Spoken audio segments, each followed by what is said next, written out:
네, 흙수저의 성공법이라는 그런 제목으로 여러분과 말씀을 나누려고 그래요. 여러분, 우리가 예수를 믿을 때 가장 중요한 게 뭐냐면 예수님의 기적 행하심을 믿는 겁니다. 여러분, 예수님의 기적 행하심을 믿으십니까? 예, 날마다 기적이 상식이 되는 교회라는 그런 책 제목이 있어요. 우리 교회에 예수님의 기적이 날마다 일어나기를 축원해요. 이 성경에 보면은 복음서에 예수님의 기적이 많이 나오거든요. 근데 이제 우리가 마태, 마가, 누가를 공간복음이라 그래요. 보는 관점이 똑같다. 그리고 요한복음은 따로 좀 다르거든요. 제4복음서라 그렇게 얘기를 하는데 이 예수님의 기적을 다루는 거에 대해서 이 공간복음과 요한복음이 다릅니다. 예. 이 공간복음에는 예수님의 기적이 굉장히 많이 나와요. 그냥 뭐 병 고치는 기적, 무리를 걸으시는 기적 계속 많이 나오는데 별로 거기에 사족이 없어요. 그냥 기적 사건 그 자체를 다루어요. 그런데 요한복음에는 예수님의 기적이 7번밖에 나오지 않습니다. 굉장히 작게 나오는 거죠. 7번밖에 나오질 않아요. 근데 오늘 본문 이 날 때부터 맹인된 자를 고치신 기적은 5번째 기적입니다.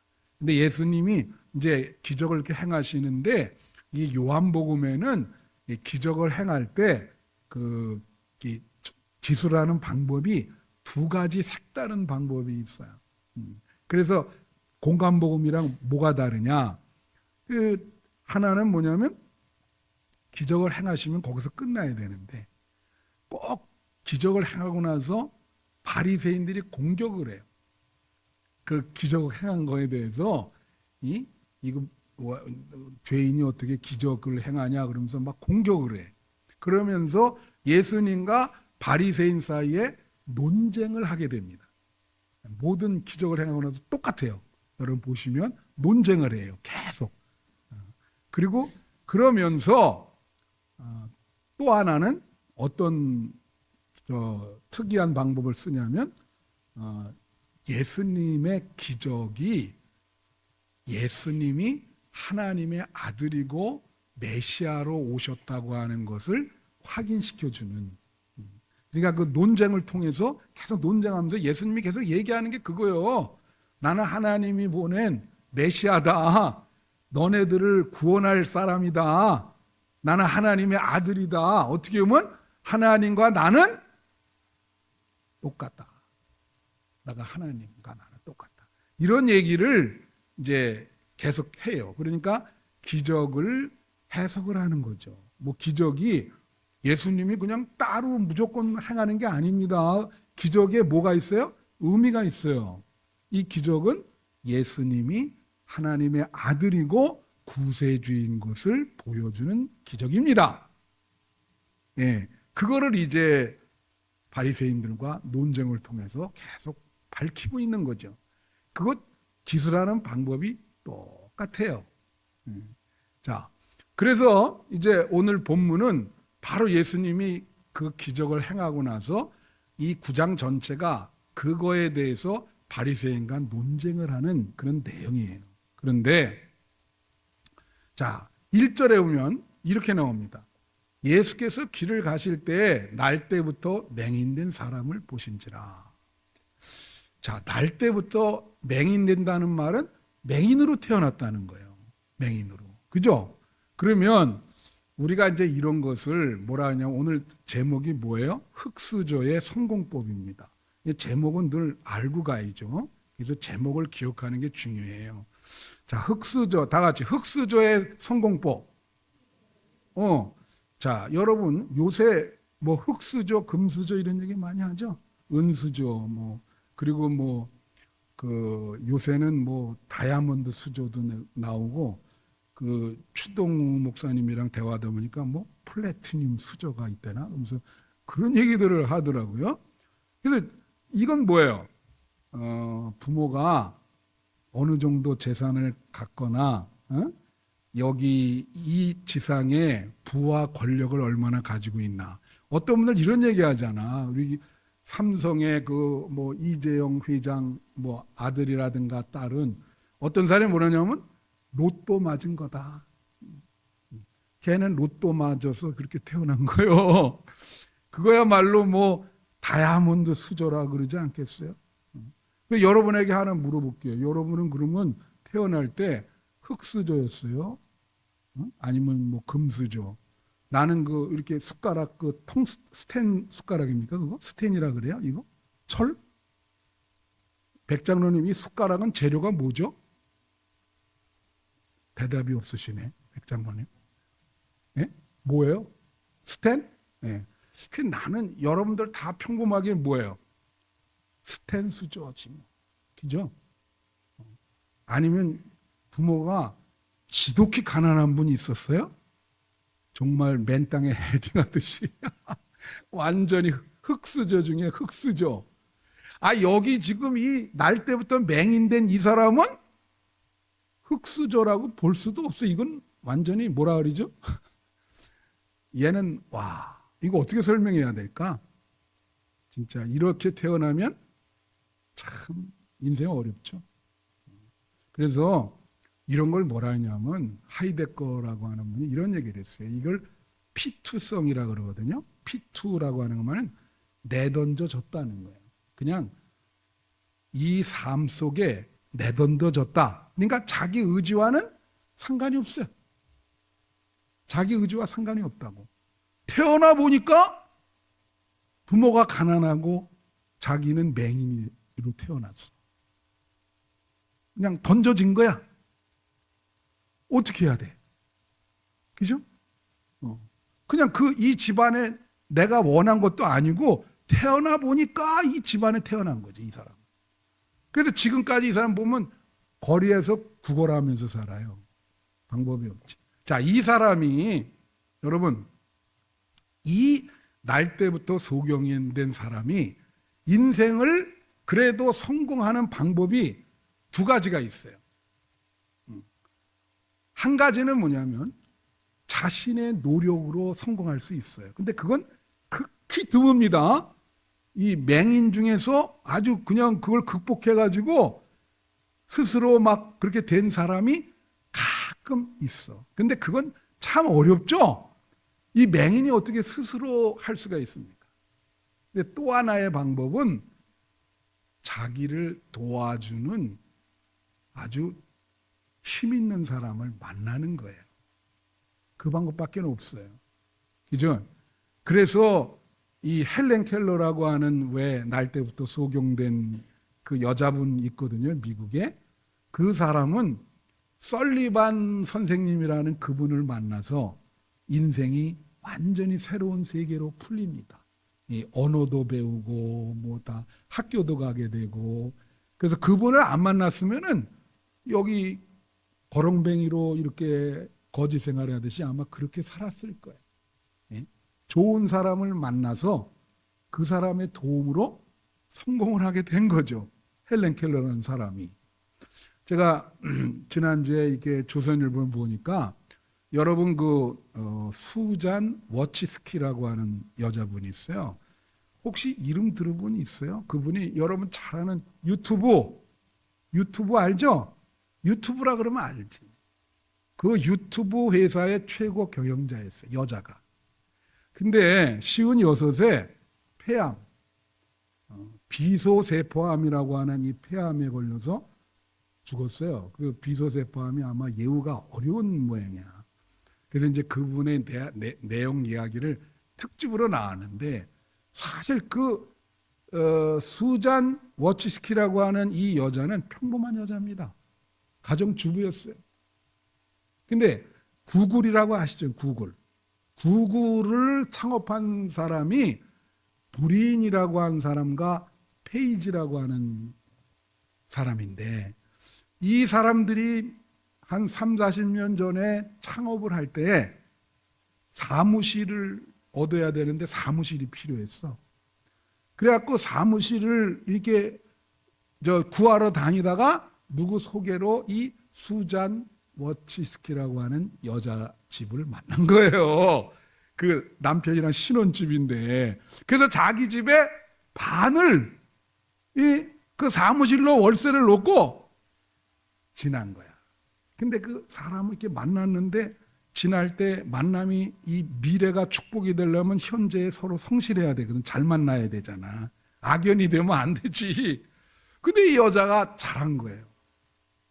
뭐 그때 새들은 그 미래에 크게 될 거는 모르잖아요. 어떻게 알아 그걸? 그거 벤처인데 망할지. 그래도 그 같이 있으면서 잘해준 거야.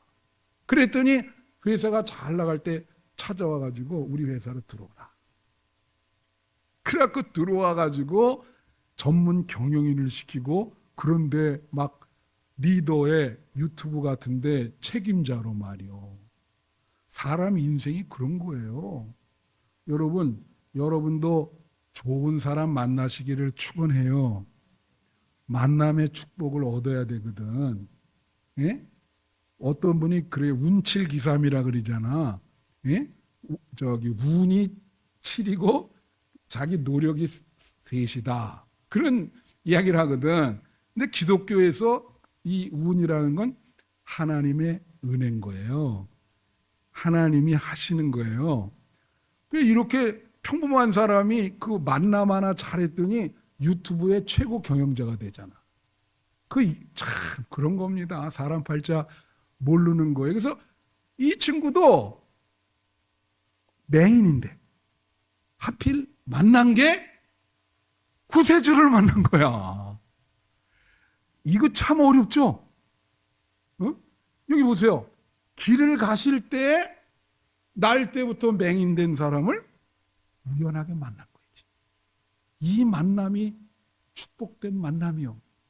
그러니까 여러분은 그러한 만남이 되도록 기도해야 되고, 아직 이 구세주이신 예수님을 못 만난 분들은 꼭 만나시기를 바라요. 이 결정적인 만남을 한 거예요. 그래서 예수를 만나서 눈도 고치고 이 흑수저가 성공하게 된다는 얘기야. 이게 흑수저의 성공이에요. 그게 예수를 만나서 눈도 뜨고 인생이 완전히 달라지는 역사가 일어나게 되는 거죠. 자, 그래서 2절부터 3절 보세요. 여기 보니까 이제 제자들이 그 맹인을 예수님께 데리고 왔어. 제자들이 물어 이르되 랍비요, 이 사람이 맹인으로 난 것이 누구의 죄로 인함이니까? 자기니까? 그의 부모니까? 3절. 예수께서 대답하시되 이 사람이나 그 부모의 죄로 인한 것이 아니라 그에게서 하나님이 하시는 일을 나타내고자 하심이라. 그런 거예요.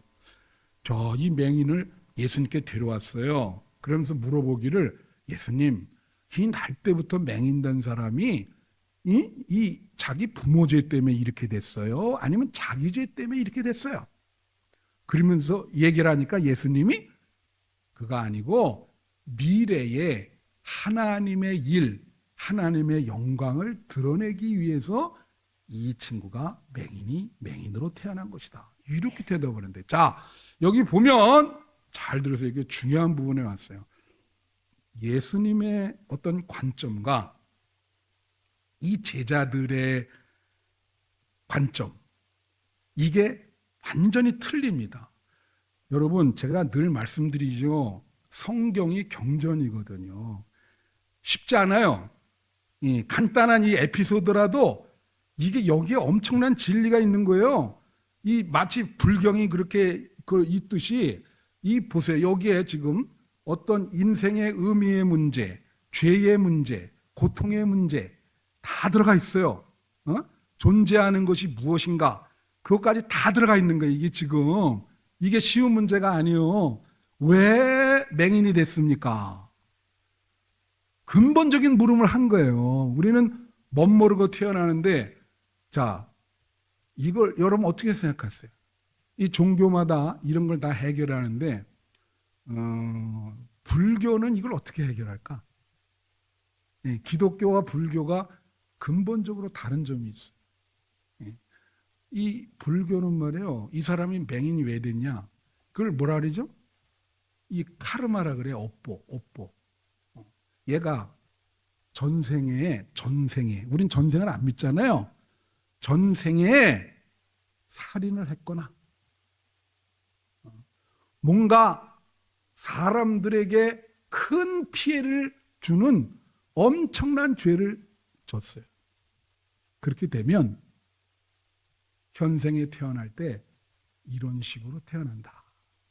그렇게 보는 거예요.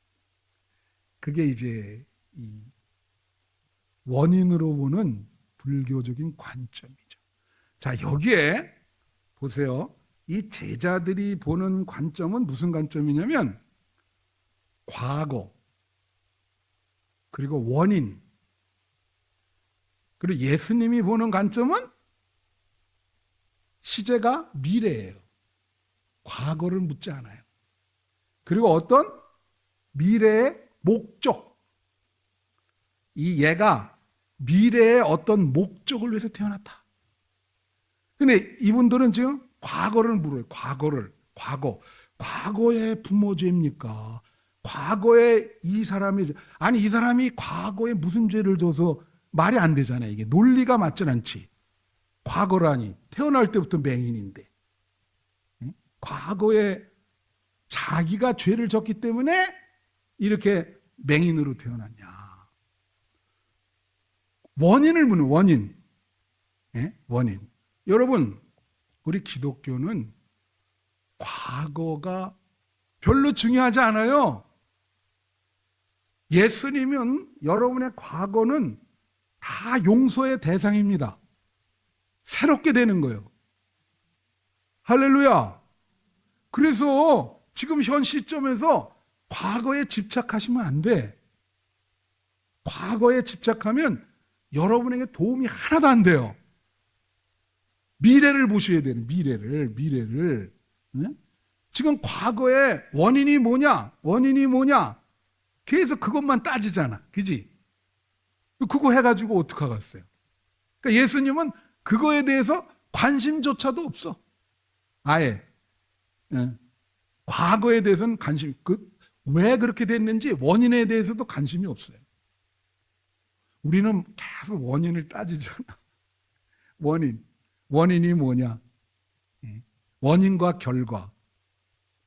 불교에서도 이런 걸 많이 따져요. 원인과 결과. 이게 원인과 인과론이라 그러죠. 그거 원인과 결과. 원인이 뭐냐? 예수님은 관심이 없어요. 원인에 대해서 관심. 시제가 미래인 거예요. 그러면서 원인보다도 예수님은 원인 결과보다도 목적에 관심입니다. 목적. 다 같이 목적.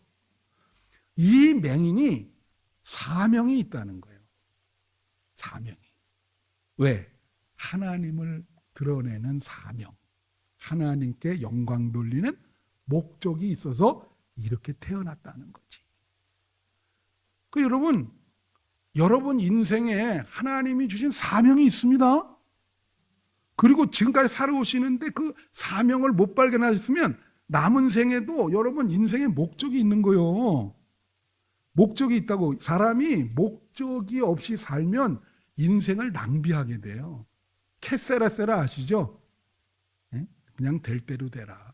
이번에 그 파리올림픽에서, 파리올림픽이라 그러니까 파리들이 모이는 올림픽 같이 들리는데, 그 김재덕이라고 하는 양궁 선수가 화살을 쏘는데 여기에 벌이 앉았어.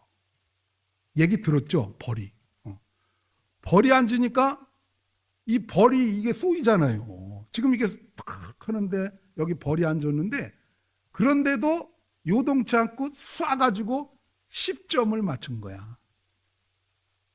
여러분, 이럴 때는 놀래야 돼요. 그런 일을 할 수 있어요? 내가 지금까지 만난 사람 중에 벌을 최고로 무서운 사람을 하나 만났는데, 최고로 무서워하는 사람이 그게 옛날에 있던 김정한 전도사예요.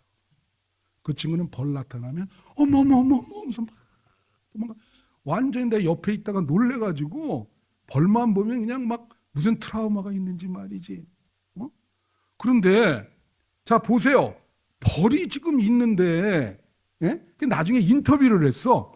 아니 그 벌이 있는데 어떻게 그 벌 신경 안 써요? 그랬더니 뭐라고 대답했는지 잘 들으세요. 뭐라 그랬냐면, 벌이 있어도 관역만 봤다. 관역만 보니까 벌이 보이질 않더라.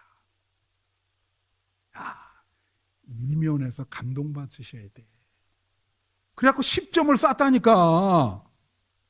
뭐예요? 여러분, 인생에 어떤 목표가 있으세요? 그냥 목표가 관역인데 그 목표가 있다면 이 벌, 이거는 인생의 어려움을 말하는 거예요.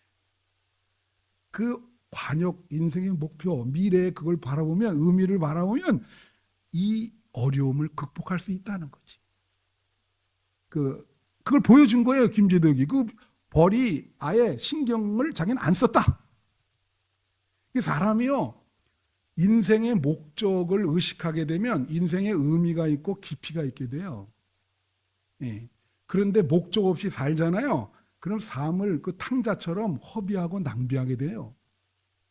그래서 장자라는 사람이 이렇게 얘기했어요.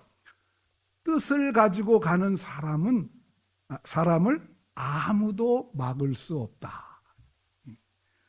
뜻을 가지고 가는 사람은 사람을 아무도 막지를 못한다는 거야. 그러니까 여러분, 남은 생에 하나님이 여러분의 시간을 연정해 준 그 사명과 목표가 있습니다. 그 리빙스턴이 말이에요, 아프리카 가서 너무 고생해가지고 사람들이 가서 여기서 죽으면 어떡합니까? 영국 가자 그랬더니 리빙스턴이 뭐라 하냐면, 사명이 있는 한 나는 죽지 않는다. 난 사명을 다 완수하고 죽는다. 이런 표현을 썼어요.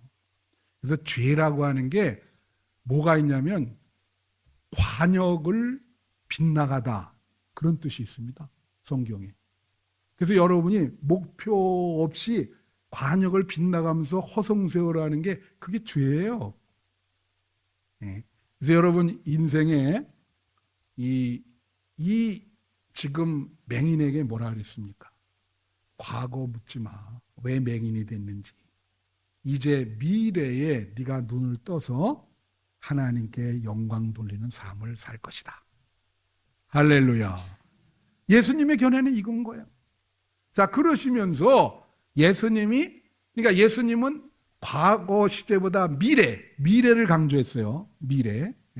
그리고 원인보다는 목적. 미래. 여러분들 미래가 중요해요.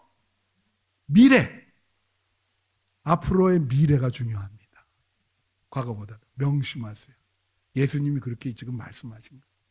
자, 그러면서 5절에 보니까 뭐라 하냐면, 내가 세상에 있는 동안에는 세상의 빛이다. 또 그래요. 그러면서 눈을 고쳐주거든요. 이 빛이라 그러면 뭡니까? 이 사람이 지금 맹인이니까 어둡잖아. 못 보잖아요. 여러분, 맹인은 이렇게 눈을 감으면 어둡죠? 당연히. 빛을 한 번이라도 본 적이 있을까? 날 때부터 맹인인데. 어두움 속에 거하는 거지 지금. 그러면서 내가 세상의 빛이다. 응? 그러면서 이제 눈을 뜨게 하면서 예수님이 빛을 비춰주시는 거예요. 영적으로 빛을 비춰주시는 거죠. 여러분, 우리가 이 빛이라고 하는 거, 이게 어떤 분들은 말해요, 어두운 걸 좋아하는 사람이 있더라고. 여러분, 어두운 걸 좋아하세요? 어두운 거 좋아하면 안 돼요. 이 바퀴벌레가 그렇잖아. 이게 어두운 거 좋아하면 이거 굉장히 음침하고 은큼하고, 응? 이 빛을 좋아하시는 빛을. 응? 또 올림픽 얘기를 하는데 그 양궁 얘기 자꾸 하게 되네. 내가 그 사람들이 이 양궁이라는 게 멘탈이 중요하거든, 이게 실력보다. 근데 뭐라 하냐면 개인전을 뛰었는데 김우지라는 친구가 금메달 따고 이우석이라는 애가 아깝게 동메달을 땄어. 그런데 같이 이렇게 인터뷰를 하는데 금메달에 막 이렇게 그 포커스가 막 되니까 이제 이우석이한테 이렇게 질문한 거야. 금메달 못 따서 마음이 좀 섭섭하냐? 그랬더니 뭐라 그랬냐면 이렇게 얘기한 거예요. 동메달도 햇빛이 비치면 금빛이 납니다. 이해 못해요? 동메달도 빛이 비치면 그렇죠. 금빛이 나죠. 그래서 금빛으로 바뀐다. 그런 얘기를 해요. 여러분이 사진이라는 거 있잖아요. 사진. 이 사진이 포토그래프인데 포토라는 말이 빛이에요. 그래프라는 말이 그리다라는 거야. 그러니까 사진은 빛으로 그리는 거예요, 사람을. 그래서 사진 찍을 때 제일 중요한 게 뭐예요? 빛. 나도 전문 사진가한테 한번 찍혀봤거든. 야, 이게 얼마 전에 돌아가신 아랑드롱처럼 나오더라고. 본래가 그런 사람이 아닌데. 빛을 잘 조정하면요, 어두운 얼굴을 밝게 만들어줘. 예수님이 빛이라는 거예요. 그래서 여러분이 어두운 사람들, 인생이 어두운 사람들을 예수님이 비치면 어떻게 해요? 빛이 된다는 거지. 환해. 아주, 여러분 혹시 그런 거 경험한 적 있어요? 눈이 부셔. 빛이 쫙 눈이 부시다. 어두운 감옥에서, 이 영화 같은 데 보면 감옥에서 나올 때 눈을 제대로 못 뜨잖아. 그 빛을 보면서 이야, 눈이 부시다. 여러분 그 천국 갔다 온 사람도 있거든. 천국 갔다 온 사람, 죽었다가 깨어났던 사람이 있어. 그 사람들 보면 한 90%가 뭘 말하냐면, 우리가 예수 믿는 사람이 죽으면 천사가 강한 빛으로 우리를 인도한대요. 그 빛이 너무 강렬해가지고 너무 황홀하다는 거야. 그 빛이. 여러분 예수 믿고 죽으면 그렇게 됩니다. 천국 가서 빛으로 빛을 쏘이시는 여러분 되시기를 축원해요. 그래서 우리가 인생에 살 때 마음이 불안하고 근심이 많을 때가 있어. 일이 잘 안 풀리고 마음이 어두워요. 그럴 때 빛이신 예수님을 만나셔야 돼. 그래야 여러분 마음이 밝아지는 거야. 이 부정적으로 생각하는 사람도 예수님을 만나야 밝은 생각이 나고, 아, 살만한 의미가 있구나. 연세 드신 분들도요, 햇빛을 쬐야 거기 세로토닌이라고 하는 효소가 나오거든요. 호르몬이. 그게 세로토닌이 하는 역할이 밝은 생각을 하도록 하는 역할을 해요. 야, 나는 이제 내 인생 아주 난 살만하겠다. 즐겁고 행복하게 살아야 되겠다. 이런 생각을 하게 한다고. 빛을 많이 쪼이며. 우리 여러분들 어려울 때 예수님 만나시기를 바라요. 제가 이제 재미나는 말씀 하나 드리면, 내가 요새 쇼트를 한다 그러잖아요. 쇼트.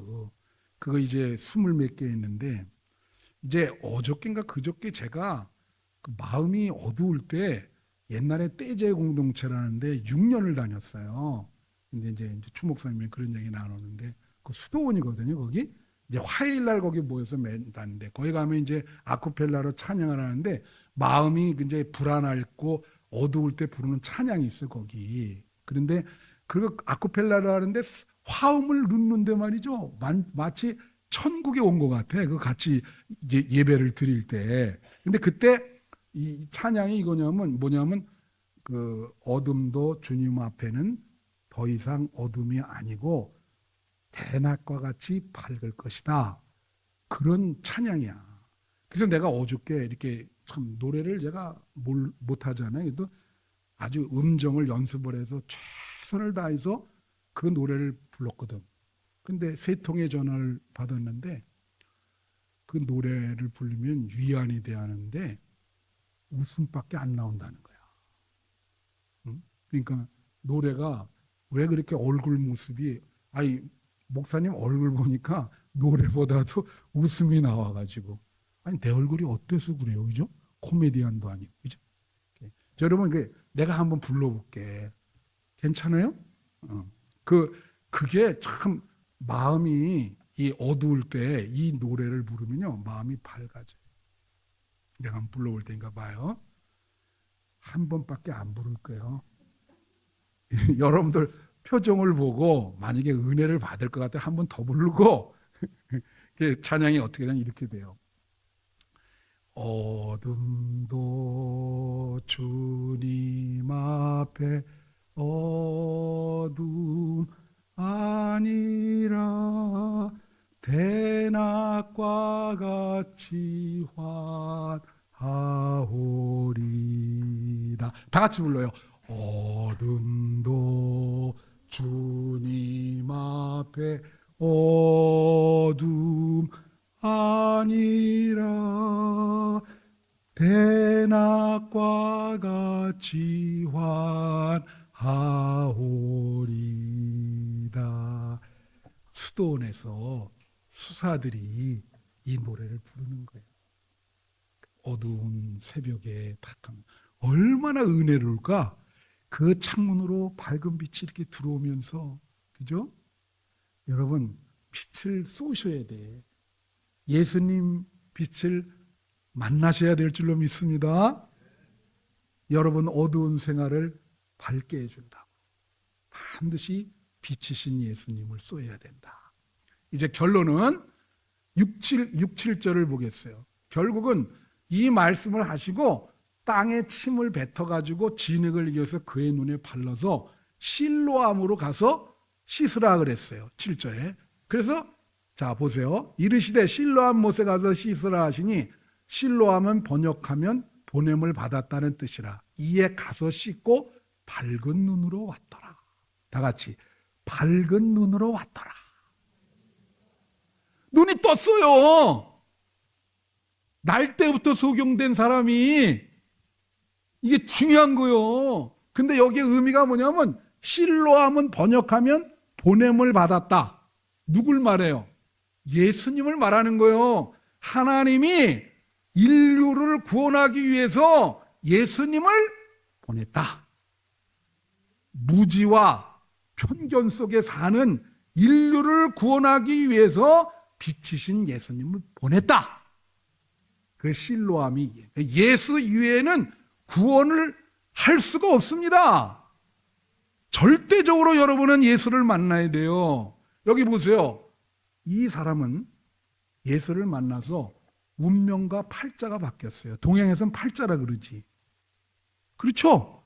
완전히 새로운 세계. 그러잖아요. 맹인이 눈을 떠서 봤을 때 그 세계는 어떨까? 놀랍죠. 이거 뭐. 헬렌 켈러라는 사람이 3일 동안만 눈을 뜨게 해줬으면 좋겠다 그랬어. 이걸 한번 보고 싶다고. 새로운 세계가 열리는 거야. 여러분 남은 생에 예수님이 여러분 삶을 이렇게 연장시켜준 목적이 있습니다.